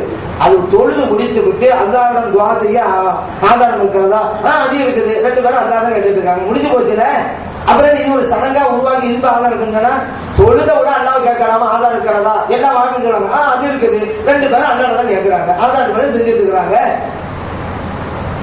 மீனிங் தெரியாதான் வந்து விடுவதுதான். இந்த மாதிரி பல்வேறு விஷயங்களை மார்க்கத்திலிருந்து எடுத்து விடுவது, மோலித எடுக்க முனைப்பு. ஆனா அல்லாஹ்வுத்தால மிகப்பெரிய தோல்வி கொடுத்துட்டான்.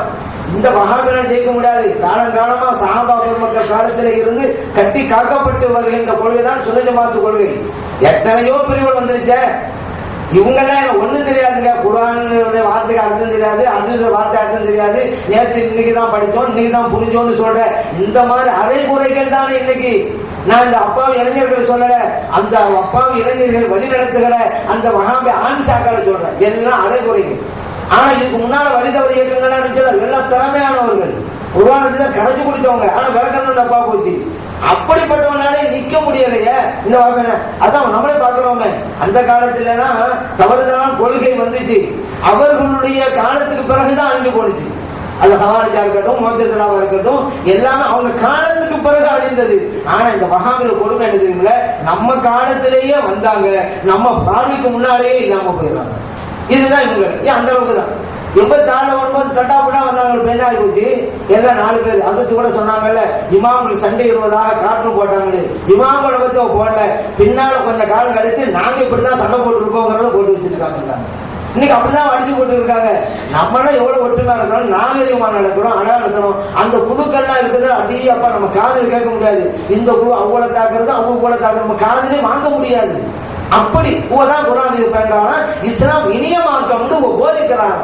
இவ்வளோ இஸ்லாத்தை போதிக்கிற பார்த்து வர்ற காலத்துல இந்த இஸ்லாம் வேணாலும் வர்றான். அப்படி இருக்க ஒரு நிலைமை. இஸ்லாம் இனிய மார்க்கம்னு கூட்டம் நடக்கிறாங்க. என்ன இருக்குது? அதனால வழிமார்களுடைய செயல்பாட்டால்தான் இஸ்லாம் இனிய மார்க்கம் மக்கள் புரிந்தார்கள், வந்தார்கள். இருக்கிறவங்களும் விரட்டோட மாதிரி உங்க நினைவு வருது. அப்ப அவங்க கூட கலத்திக்கிட்டே வருது. போல ஒண்ணுமெல்லாம் போச்சு, தமிழ்நாடு ஒண்ணுமெல்லாம் கிடையாதுங்க. அந்த அளவுக்கு நிலைமை ஆகி போச்சு. அப்படிதான் ஆகும். நம் கண் முன்னாலேயே வஹாபிசம் செத்து மடிந்தது தமிழ்நாட்டில. நம் கண் முன்னாலேயே பார்த்தோம். சத்தியத்திற்கு தான் எப்பவுமே மதிப்பு இருக்கும், மரியாதை இருக்கும். அசத்தியம் அப்படிதான் போகும். இப்ப பாருங்க, வணக்க வழிபாடு இல்லாம ஆக்க முனைச்சதுன்னா ஜகாத்துல அங்கே கை வச்சுட்டாங்க. வணக்க வழிபாடே அகற்றுவது. நீங்க ஒவ்வொரு வருஷமா கொடுக்க தேவையில்லைங்க, 1000 ஒரு தடவை கொடுத்தா போதுங்க அப்படின்னு நாங்கல்ல ஆதாரம் கேட்டோம். இப்ப சொல்றீங்கல்ல ஆதாரம், நாங்க ஒரு ஆதாரம் இல்லை. ஆனா ஒவ்வொரு வருடமும் கொடுக்க வேண்டும் என்பதற்கு ஆதாரம் இருக்கிறது. குல்ல ஆமீன், ஒவ்வொரு வருடமும் நீங்கள் ஜக்காத்தை நிறைவேற்ற வேண்டும். அபூதால பதிவு செய்யப்பட்டது. ஒவ்வொரு வருடமும் நம்ம சொல்றோம், ஆதாரத்தை காமிக்கிறோம். ஒவ்வொரு வருடம் இல்லைங்கிறது ஒரு ஆதாரத்தை தட்டுமே தர முடியாது, இல்ல. அப்ப அவங்க நோக்கம் என்ன? வணக்க வழிபாட்டை அகற்றுவது. இந்த நிலையில் தான் அவர்களுடைய செயல்பாடுகள் எல்லாம் இருந்துட்டு இருக்கு. காரணம், அவர்கள் எதையுமே புரிவதில்லை. அவங்க சொல்றதுக்கு சில பேர் என்ன சொன்னாலும் தலையாட்ட சில இளைஞர்களை வச்சிருக்கிறாங்க. சில விரல் விட்டே நிறலாம். ஊருக்கு 2 பேர் தான். ஏதாவது கூட்டம் கூட்டமா தெரியும். ஒவ்வொரு ஊர்ல 2 பேரும் சேர்ந்து வேலை பிடிச்சிருந்து நிக்கிறது. அந்த உள்ளூர்கார யாரா நிக்கிறானோ ஒரு ஆளும் இருக்க மாட்டாங்க. எல்லாம் வெளியூர்ல ஆள் பிடிச்சவங்க. இன்னொரு ஊர்ல கூட்டம் நடக்கு, இந்த ஊர்ல கூட்டம், அந்த கூட அப்படியே அங்க வந்து நிற்கும். எல்லாம் நிருபர்களே சொல்றாங்க, எனக்கு எங்க நடந்தா இந்த குறிப்பிட்ட ஆளுகளே தான் வர்றாங்கிறாங்க. காசு பண்ணதான் செலவழிக்கிறாங்க. பஸ் காசு அந்த ஆளுகள் தான். ஆனா நம்ம அப்படி இல்லை. ஒரு ஊர்ல நடந்தா அங்க இருக்கிற கூட்டம் அங்க இருக்க ஒரு கூட்டம் தான். அடுத்த ஊர் நடந்தா அந்த ஊர் கூட்டம் தான். இதான் சொல்றீங்க மாதிரி நம்ம தானே இருக்கிறோம் அந்த சத்தியத்துல. அப்படி இவங்க ஒரு சில இளைஞர்கள் மட்டும் வச்சுக்கிட்டு நம்ம என்ன சொன்னாலும் ஆமா போடுற மாதிரி வச்சுக்கிட்டு இருக்கிறாங்க. ஏன்னா ஒரு ஆள் சொன்னார்ல, மத்தவங்க சொன்னாரு, என் மனைவி எப்படி இருக்காங்க தெரியுமா, நான் என்ன சொன்னாலும் சரி சரின்னு தலையாட்டுவாங்க அப்படின்ட்டு சொன்னாரு. எல்லாம் ஆச்சரியப்பட்டு போனாங்க. பரவாயில்லையே, நீ கொடுத்து வச்சாருப்பா, இப்படிப்பட்ட மனைவி கூட அமைஞ்சிட்டாங்களான்னு. பிறகு சொன்னாரு, அது எப்படிங்கிறத நான் உங்களுக்கு சொல்றேனே அப்படின்ட்டு அவர் வழக்கம் அளிக்கிறாரு. எப்படி சரி சரின்னு தலையாட்டுவாங்க? நான் சொல்லுவேன், உதாரணத்துக்கு என் மனைவி பார்த்து இன்னைக்கு நானா சமைப்பேன் அப்படின்பேன். எங்க மனைவி சொல்லுவேன், சரி சரி தலையாட்டுவாங்க. அப்படி என் மனைவி சொல்லுவேன், இன்னைக்கு நானா துணித்து வைப்பேன் அப்படின்பேன். உடனே மனைவி சொல்லுவாங்க, சரி சரி இப்படிக்கா அப்படின்றாரு. இப்படித்தான் சில பேர் இந்த தலையாட்டுற குரூப் உட்கார்ந்துட்டு இருக்கு. தஞ்சாவூர் தலையாட்டு பொம்மைன்னு சொல்லுவோம்ல, என்ன சொன்னாலும் ரைட். அந்த மாதிரி ஏன் இந்த சிலைஞர்கள் இப்படி இருக்கிறான்னு சொன்னா அவருடைய அறியாமை தான் காரணம். அவங்களுக்கு சில நாலேஜ் இருந்தா, ஏன்னா மார்க்கத்தை இப்படி போட்டு விளையாடிட்டு இருக்காங்க, இவங்களுக்கு பின்னால போனா என்ன ஆகும், நரகத்துல போகணும் அவங்க யோசிச்சிருப்பாங்க. அதனால சத்தியம் எங்க இருக்கிறது என்றால் பெரியவர்கள் சொல்லி தந்த காரியத்தான் இருக்கிறது அப்படின்னு புரியணும். எல்லாவற்றையும் இல்ல இல்ல அப்படிங்கிற மாதிரி பராத் இரவனுக்கு நம்ம எல்லாம் ஒன்று கூடி நான் அல்லாஹ் வணங்குவோம், அது இல்ல இல்ல அப்படின்னாங்க. பராத் இரவனுக்கு 2 வணங்கணும்னு நாம் சல்லல்லாஹு சொல்லி தர்றாங்க. கூமோ லைலஹா வ கூமோ நஹாரா, அந்த இரவுல நின்று வணங்குங்க, பகல்ல நோன்பு வைங்க. இவ்வளவு மாஜால பதிவு செய்யப்பட்டாது. அதை தான் நம்ம செஞ்சுக்கிட்டு. இதுக்கு ஆதாரம் இல்லைன்னு சொல்லி போய் பேசிக்கிட்டு இருப்பாங்க. நாளைக்கு கடத்தவர்கள் நிற்பாங்க, அப்ப போய் தூங்கிட்டு இருப்பாங்க, சாப்பிடுவாங்க. அந்த இரவுனே வணங்க அல்லாஹ்வை வணங்குவதற்கு ஆதாரம் கேட்டவர்கள் அந்த இரவுல போய் சோர்த்துக்கிறாங்களே, அதுக்கு என்ன ஆதாரம்? இப்ப இந்த வரல வணங்குவதற்கு என்ன ஆதாரம் கேட்டாரு. நான் சொன்னேன், இந்த இரவு சாப்பிடுவியா? ஆமா. இந்த இரவுல சாப்பிடறவனுக்கு என்ன ஆதாரம்? ஆதாரம் தந்து போய் சாப்பிடு. இந்த இரவுல தூங்க வேண்டும் என்பதற்கு ஆதாரம் என்ன? சந்திரன் போய் தூங்கு. எல்லா இரவும் சாப்பிடலாம், அதான் நான் சாப்பிடுறேன். எல்லா இரவும் தூங்கலாம், எல்லா இரவும் வணங்கலாம்ல. இந்த இரவு நாங்க வணங்க ஏன் தடுக்கிறேன்? நீ விரும்பினா வணங்குவதா போ, எல்லாரும் வணங்கலாம், இந்த வணங்கலாம், இந்த வணங்க கூடாது என்று தடுப்பதற்கு யாரு? மார்க்கத்தில் இல்லாத இருக்குன்னு சொல்றதும் இருக்கிறத இல்லான்னு சொல்றதும் இப்படி ஒரு வழக்கம் அவர்களுக்கு. அதில் ஏற்கனவே சொன்னல, நீ வெளிப்படையில பார்த்தா இவங்க மௌலித்தை தான் அவங்க தடுக்கிறாங்க, ஃபாத்தியா தான் தடுக்கிற மாதிரி தெரியும். வணக்க வழிபாடுகளை முஸ்லிம்கள் இருந்து கலட்டி எறிவது, அதுல ஒண்ணுதான் இதெல்லாம். தொழுகையிலே கவிச்சாங்க தானே, கலா தொழுகையிலே, தராவி தொழுகையிலே, தஸ்பீ தொழுகையிலே அப்படிலாம் சொன்னவங்க தானங்க. மௌலிது இல்லைங்கிறாங்க. ஃபாத்தியா இல்ல, ஃபாத்தியா என்ன குர்ஆனை ஓதாதானே இருக்கும். குர்ஆனை ஓதுவதற்கு மக்களை தடுப்பது நோக்காதான். இப்படி ஒவ்வொன்றாக வணக்க உறவு இல்லாமல் ஆக்குவதா உங்களுடைய திட்டமா இருக்கிறது. நபிகள் ஸல்லல்லாஹு சொல்லியிருக்காங்களா இல்லையா? அதுதான் நம்ம கேள்வி. பலத்தருக்கு ஹதீஸ் வந்திருக்குதுல்ல, ஐயா வணங்க கூடாது. அதே போல தராவீஹ் தொழுகை, நபிகள் ஸல்லல்லாஹு அலைஹி வஸல்லம் அவர்கள் தராவீஹை 2 ரக்காத்துகள் தொழுதிருக்கிறார்கள். அவங்களே 2 ரக்காத் தொழுதிருக்காங்க. சஹாபா பெருமக்கள் தான் செஞ்சாங்க, அதைத்தான் நம்ம பின்பற்றி இருக்கிறோங்கிறதெல்லாம் கிடையாதுங்க. நபிகள் நாயகம் ஸல்லல்லாஹு அலைஹி வஸல்லம் அவர்கள் 2 ரக்காத் தொழுதாங்க. அதனால தான் 2 ரக்காத் நம்ம தொழுகிறோம். இப்னு அப்பாஸ் ரலியல்லாஹு அன்ஹு இருக்கிறாங்க, கான ரசூலுல்லாஹி ஸல்லல்லாஹு அலைஹி வஸல்லம் யுஸல்லி ஃபீ ரமலான 20 ரக்அத்தன் வல் வித்ர. இறைத்தூதர் ஸல்லல்லாஹு அலைஹி வஸல்லம் அவர்கள் ரமலான் மாதத்துல 20 ரக்அத்துகள் தொழுவார்கள், வித்ரையும் தொழுவார்கள். தபரானில பதிவு செய்யப்பட்டிருக்கு, பைஹக்கியில பதிவு செய்யப்பட்டிருக்கு, இப்னு அபீ ஷைபால பதிவு செய்யப்பட்டிருக்கு. அப்படியே நாம் ஸல்லல்லாஹு 20 ரக்அத் தொழுவும் பொழுது அல்லாஹ்வுடைய ரசூலை பின்பற்றுவான்னு முடிவு பண்ணா 20 ரக்அத் தொழுது போனா அப்புறம் என்ன அங்க ரிசர்ச்? அப்ப சோம்பேறியா போறதுக்கு தான் ஆதாரம். இதே 20க்கு 40 சொல்லுங்க, அப்பாவும் மழை. ஆனா 20 இல்லாம போறதுக்கு தான் பாக்குறாங்க. 20 யார் போய் தொழுகிறது? அதுக்காக வேண்டி அதை அதெல்லாம் இல்லைங்க, ஆதாரம் சரியில்லைங்க அப்படின்னு சொல்லி அல்லாஹ் வணங்குவதை விட்டு ஓடிக்கொண்டிருக்கிறாரு.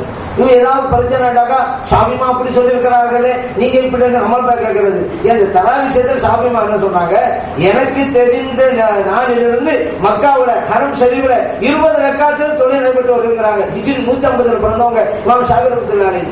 அவங்க சொல்றாங்க, திருமதியில எழுதப்பட்டிருங்க, என் காலத்துல இருந்து நான் பார்க்க 20 ரக்காத்து. அப்ப எனக்கு இன்னைக்கு எனக்கு முளைச்சதா? நபிகள் ஸல்லல்லாஹு அலைஹி வஸல்லம் அவர்கள் செய்து காட்டி இருக்கிறார்கள், அதனாலதான் செய்யறோம். சரி, அதே போல இல்ல 11 ரக்காத்தான இருக்குது அப்படிங்கிற 11 ரக்காத்துங்கிறது ரமலானிலும் மற்ற காலங்களும் வருதுல, அப்ப தரவு என்னடா போச்சுல? மற்ற காலங்கள் தரவே இல்ல, அது வித்ரு தொழுகையும் இரவு தொழுகையும் சொல்லப்பட்டது. அது நமக்கு தராவிங்கிறது ரமலான் மட்டும் உள்ளது. நபிகள் ஸல்லல்லாஹு சொல்றாங்க, ரமலானுக்கு மட்டும் மன் காம ஃபீ ரமலான், ரமலான் மாதம் ஒருவர் நின்று தொழுகிறார், ஈமானன் வஹ்திசாபன், என்ற நம்பிக்கையோடும் நன்மை கிடைக்கும் எதிர்பார்ப்போடும், உதரலகும் தக்கத்தன நம்பிக்கை, அவருடைய முன்பாகம் எல்லாம் மன்னிக்கப்பட்டோடும். புகாரில பதிவு செய்யப்பட்டிருக்கு, முஸ்லிம்ல பதிவு செய்யப்பட்டிருக்கு. ரமலானுக்கு பிரத்யேகமான வணக்கம் அது அறிவிக்கிறதுல வஹாபிகள் சொல்றாங்க, ரமலானுக்கு தனி வணக்கம்லாம் கிடையாதுங்க, எல்லா நாளும் எந்த காலத்துல எல்லா நாளும் உள்ளதுதான் ரமலான் தொழுகிறோங்கிறாங்க. இப்ப இந்த அது என்ன செய்யுது? புகாரில் வந்தது, ரமலானில் நின்று தொழுதால் அவருடைய முன்பாகம் மன்னிக்கப்படும். புகார் விஷயம் வந்து அது என்ன செய்யறது? பிரத்யேகமான தொழிலுக்கு அறிவிக்கிறதா இல்லையா? அவங்கதான் செய்யல. இந்த அப்பாவி இளைஞர்களை ஏன் வழி மாத்தணும்? இந்த அப்பாவி இளைஞர்கள்லாம் வெற்றி பெறக்கூடாதா? ஆனா அவங்களையெல்லாம் நாங்க நல்லது சொல்றோம் என்று சொல்லிதான் தவறான வழிக்கு இவர்கள் அழைத்து சென்று கொண்டிருக்கிறார்கள் என்பதுதான் உண்மை. அதனால சஹாபிகளையும் பின்பற்ற மாட்டோம் நினைக்க மாட்டாங்க. அதுல உச்சகட்டமாக ஹதீஸ்ல 2 வகி அல்லாதது வகையைத்தான் பின்பற்றுவோம் அப்படின்னு. இன்னும் அதுல உச்சகட்டம் பரிணாம வளர்ச்சி எதிர வழிகாட்டுல அதுக்கும் போய் சரியான ஹதீஸா இருந்தாலும் குர்ஆனுக்கு முரண்பட்டால் ஏற்றுக்கொள்ள மாட்டாங்க. இவங்க எல்லாம் யாரு? கொஞ்சோண்டு மூளை வச்சுட்டு அல்லாஹ்வுடைய அந்த வேதத்துக்கு நபிகள் ஸல்லல்லாஹு அலைஹி வஸல்லம் சொன்னது முரணா, இந்த அப்ப மூளை சிந்திக்கிறாங்க. அதனால ஹதீஸ் சஹீஹ் நாம போட மாட்டோம். இப்படிப்பட்டவர்கள் பின்னால் இளைஞர்கள் போகிறார்களே, இதை விட அநியாயம் என்னங்க இருக்குது? ஹதீஸையே அழிக்க பார்த்த ஒரு கூட்டத்துக்கு போறீங்களா? இப்ப அழுது குரான் மட்டும் போதும்னு ஒரு கூட்டம் சொல்லுது. அதான் என்ன வித்தியாசம்? அந்த அழுது குரான் போதும்னு சொல்றாங்க, எல்லா ஹதீஸையும் மறுக்கங்கிறாங்க. இந்த வஹாபி சாக்கள் இல்ல எல்லா ஹதீஸும் இல்ல ஸலாத்தையும் மறுக்கங்கிறாங்க. என்ன வித்தியாசம் இருக்குது? பலவீனமானது ஏற்றுக்கொள்ள மாட்டாங்கிற சப்ஜெக்ட் வேற, நான் இட்டு கட்டப்பட்ட ஹதீஸை ஏற்றுக்கொள்ள மாட்டோம்னு சொன்னா சப்ஜெக்ட் வேற. இப்ப நான் சொல்றது சரியான ஹதீஸ் தான், அது ஒப்புக்கொள்றாங்க. ஆனா குர்ஆனுக்கு முரண் உவ தீர்மானிக்கிறாங்க. அல்லாஹ்வுடைய ரசூலுடைய கூற்று குர்ஆனுக்கு முரணா இருக்கிறது என்று உவ தீர்மானிக்கிறாங்க. இதுக்கு பின்னால் 4 பேர் இவங்கெல்லாம் வெற்றி பெறவங்களா மறுமையில? யோசிச்சு பாருங்க. நபிகள் ஸல்லல்லாஹு அலைஹி வஸல்லம் அவர்களுக்கு இறங்கப்பட்ட அந்த குர்ஆன் இதுக்கு முன்னால் கூட சொல்லப்பட்டது. தொழுகையில நம்ம கேட்கிறோம் அல்லாஹ்ட்ட, இஹ்தின ஸிராத்தல் முஸ்தகீம், நேரிய வழியை காட்டு. அது நேர்வழி கேட்டா என்ன? ஸிராத்தல் லதீன அன்அம்த அலைஹிம், நீ யாருக்கு அருள்மழை பொழிந்தாயோ அத்தேவருடைய வழி. நேர்வழிக்கு விளக்கம் கிடைச்சு போச்சு. அதிலேயே நேர்வழின்னா என்னங்கிறது அங்கேயே தெரிஞ்சு போச்சு. அல்லாஹ் யாருக்கு அருள்மழை பொழிந்தானோ அவர்களின் வழி அப்படிங்கிறது அங்கேயே அந்த சூரத்து ஃபாத்திஹாவுல விளக்கம். இதத்தான் ஒவ்வொரு தொழிலும் ஓதுறோம். சரிங்க, யாருக்கு அருள்மழை பொழிந்தான் ஒரு கேள்வி வருது. இது யாருக்கு பதில் சொல்லணும்? அல்லாஹ் சொல்லணும், அல்லாஹ் ரசூல் ஸல்லல்லாஹு நமக்கு சொல்லணும். யாருக்கெல்லாம் அருள்மழை பொழிந்தேன் அல்லாஹ் தான் சொல்லணும். ஏன்னா அங்க அல்லாஹ் தானே சொல்றோம். அல்லது அல்லாஹ் அப்படி சொல்லிருக்காரு, ஸல்லல்லாஹு நமக்கு சொல்லி காட்டணும். அல்லாஹ் குர்ஆனே சொல்லிட்டான், மினன் நபியின் வஸ்ஸித்தீகின் வஷ்ஷுஹதா வஸ்ஸாலிஹீன் உலாயிக அல்லதீன அன்அம அல்லாஹு அலைஹிம் மினன் நபியின் வஸ்ஸித்தீகின் வஷ்ஷுஹதா வஸ்ஸாலிஹீன், நபிமார்கள், சித்தீகன்கள், சாலிஹீன்கள், ஷுஹதாக்கள் 4 பேர் சொல்லிட்டாங்க அல்லாஹ்.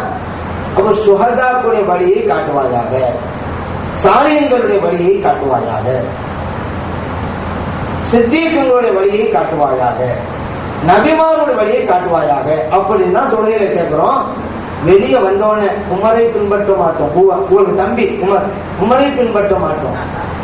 தொழுகையில சுஹதாக்குடைய வழியை காட்டி என்று நீ கேட்டுவிட்டு வெளியே வந்து விட்டு அந்த சுஹதாக்குடைய வழி தேவையில்லை என்று சொன்னால் முனாஃபிக் தானே இல்லை? உமர் ரலியல்லாஹு ஷஹீதா இல்லையா? நபிகள் ஸல்லல்லாஹு அலைஹி வஸல்லம் வந்து அடையாளம் காட்டுறாங்களே உமர் ரலியல்லாஹு ஷஹீத் என்று. உஹது மலையில் இருக்கிறாங்க நபிகள் ஸல்லல்லாஹு அலைஹி வஸல்லம், அபூபக்கர் சித்திக் ரலியல்லாஹு அன்ஹு, உமர் ரலியல்லாஹு அன்ஹு, உஸ்மான் ரலியல்லாஹு அன்ஹு. மழை ஆடுது. அந்த நேரத்துல நபிகள் ஸல்லல்லாஹு அலைஹி வஸல்லம் தம்முடைய காலால் ஓங்கி அடிக்கிறாங்க அந்த மலைக்கு மேல. உஹதே அசையாதே ஆடாதேங்கிறாங்க. காரணத்தை சொல்றாங்க, உன் மீது ஒரு நபி இருக்கிறார்கள், ஒரு சித்தியக் இருக்கிறார்கள், ஒரு ஷஹீதானி 2 ஷஹீதுகள் இருக்கிறார்கள். புகாரிலே பதிவு செய்யப்பட்டார்கள். நபின்னு சொன்னது தன்னை பத்தி, சித்திக் சொல்றது அபூபக்கர் சித்திக் ரலியல்லாஹு அன்ஹு.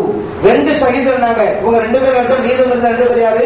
உமர் ரலியல்லாஹு அன்ஹு, உஸ்மான் ரலியல்லாஹு அன்ஹு. 2 பேரும் ஷஹீதுனா ஸல்லல்லாஹு அலைஹி வஸல்லம். அப்படினா அர்த்தம் இவங்க 2 பேரும் பின்னால ஷஹீதாக்கப்பட்ட நிலையில தான் இந்த உலகத்தை விட்டு போவாங்க அப்படிங்கறத முன்கூட்டி அறிவிச்சிருக்காங்க.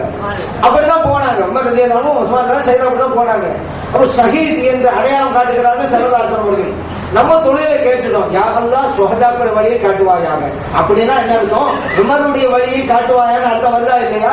ஏன் உமர் ரலியல்லாஹு அன்ஹு ஷஹீத் தானே, ஸல்லல்லாஹு அலைஹி வஸல்லம் அடையாளம் காட்டி இருக்கிறாங்க, நற்செய்தி வழங்கியிருக்கிறாங்களே. ஷுஹதாக்கள் வழியை இறைவனை காட்டுவாயாக. நம்ம தொழுகை கேட்கும் பொழுது உஸ்மான் ரலியல்லாஹு அன்ஹுடைய வழியையும் காட்டுவாயாக என்று தானே கேட்கிறோம். ஏன் உஸ்மான் ரலியல்லாஹு அன்ஹு ஷுஹதாக்கள் ஒருவர் என்று நபி நாம் ஸல்லல்லாஹு சொல்லி இருக்கிறாங்க, புகாரில் இருக்குல்ல. அப்ப தொழுகையிலே வந்து ஷோதாக்கள் வழியை காட்டுவாயாக அப்படின்னு அர்த்தம். உமர் வழியை காட்டுவாயாக, உஸ்மான் வழியை காட்டுவாயாக எல்லாம் கேட்டுவிட்டு வெளியே வந்து உமரை பின்பற்ற மாட்டோம், உஸ்மானை பின்பற்ற மாட்டோம். என்ன அர்த்தம் இது? சொல்லுவது ஒன்று செயல்வது ஒன்றா? இங்க புரிஞ்சுக்கிறாங்க யார் சத்தியத்தில் இருக்காங்க. நம்ம அப்படி கிடையாது. தொழுகையிலே எதை கேட்டோமோ இறைவனிடம் அதையே வெளியே வந்து சோதாக்கள் பின்பற்றுவோம். இதுல என்ன வளர்ந்து சொல்லுங்க. நம்ம தொழுகை எதை கேட்டோமோ அதை தொழுகை வெளியே வந்து ஃபாலோ பண்ணிட்டு இருக்கோம். ஆனா வஹாபில் தொழுகையில கேட்டுட்டு வெளியே வந்து அது மாற்றமா செய்யறாங்க. இது என்ன வித்தியாசம் வழங்கிட்டீங்க? நம்முடைய துவா, தொழுகை கேட்ட துவா அல்லாஹ் அங்கீகரிச்சுட்டான். அதனால எதை நம்ம சொன்னோமோ வெளியே வந்து ஃபாலோ பண்ணிட்டு இருக்கோம். வஹாபில் கேட்டது அல்லாஹ் அங்கீகரிக்கல, அதனாலதான் துவாக்கு எதிராக செயல்பட்டு இருக்கான். சத்தியத்தின் பக்கம் செல்வது. நான் சொல்றேன், நம்ம இந்த மண்ணுக்கு பிறந்தவர்கள் அல்ல, மறுமைக்காக பிறந்தவர்கள். நம்முடைய இலக்கு மறுமை வெற்றி. அந்த வெற்றி எதுல இருக்கு அங்க போங்க. அவங்க சொன்னாங்க இதுல வந்து ஈகோட வேணாம். இவ்வளவு நாளா இப்படி இருந்து திடீர்னு இப்படி மாறுறது அதெல்லாம் வேணாம். ஈகோ இந்த உலகத்துல என்ன நடந்தாலும் சரி. அல்லாஹ் குர்ஆன் சொல்றாங்க, நல்லடியார்கள் யார்? லா யஹாபூன லௌமத்த லாயிம், படிப்பவர்களின் பழிப்பை கண்டு அஞ்ச மாட்டார் அவங்க நல்லவர்கள். 1000 பேர் 1000 சொல்லட்டும், எனக்கு நோக்கம் மறுமை வெற்றி. அப்படி போங்கிற முடிவுக்கு வாங்க. யாராவது அங்கிருந்தும் இருந்தா நம்முடைய சிந்தனை அதுவும் சரியா இருக்குமோ என்கிற எண்ணம் வந்தால் கூட கலட்டி தூக்கி எடுத்துருங்க, சத்தியத்துக்கு வாங்க. ஏன்னா நம்ம மறுமையில தோல்வி அடைகிற ஒரு சூழல் வந்துட்டா அல்லாட்ட என்ன கேட்டா நம்ம மறுபடியும் உலகத்தை அனுபவிக்க போறது இல்லை. அதனால் சத்தியத்தை புரிவோம், அதன் வழி நடப்போம். அல்லாஹ் தௌஃபீகை நமக்கெல்லாம் தந்தருவானாக. ஆமீன். அல்ஹம்துலில்லாஹி ரப்பில் ஆலமீன்.